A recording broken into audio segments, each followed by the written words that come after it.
49 family members. So family, what is this? How much this record rate and what is the submission not happening? What the thing? ఎంతకాలం ఈ రికార్డులు రాస్తాం మనకి చేతులు నొప్పెడుతున్నాయి కదా. మనం రాసిన దానికి కొంచెం విలువ ఉండాలి. మనం రాసింది ఎలా ఉందంటే పోనీ ఇప్పుడు ఖర్జూరం ఎగ్జాంపుల్ తీసుకుంది. ఇప్పుడు నేను ఖర్జూరం తెచ్చుకున్నాను ఆ క్లాస్ని తినడానికి, కానీ మనం రాసిన పేపర్లు ఎందుకు పనికి వస్తున్నాయి? బయట పానీపూరియోడు మురి మిక్చరోడు మురి చుట్టుకొని అమ్ముకోవడానికి పనికి వస్తున్నాయి. ఇక్కడ నేను బిస్కెట్ తింటాను. బిస్కెట్ ఎందుకు తింటానంటే బోర్ కొట్టి తింటాను. రికార్డ్ రాసి చేతులు నొప్పి వచ్చి తింటాను, కానీ బిస్కెట్ కూడా అరగంట తిన్నాను, ఎందుకంటే షుగర్లెస్ బిస్కెట్ కాబట్టి. మా మమ్మీకి అమ్మా సబ్జా గింజలు వేయమ్మా తాగడానికి అని అన్నాను. సో సబ్జా గింజలు వేసిందో లేకపోతే సబ్జా గింజలు సునామీ పుట్టించేలాగా చాలా ఎక్కువ వేసింది. It's very horrible and incredible.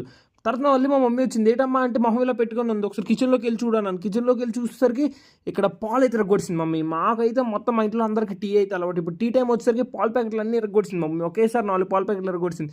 ఏంటమ్మా అలా మొహం పెడతాము అంటే వాళ్ళు దెబ్బలాడుతున్నారు అంటున్నారు. నానమ్మ తాత అన్నారండి, పాలన్నీ ఎలా ఇరగొడిసావు అని. సో ఇప్పుడు పన్నీర్ చేసుకుంటున్నాం. నెక్స్ట్ వ్లాగ్లో మీతో చూడండి.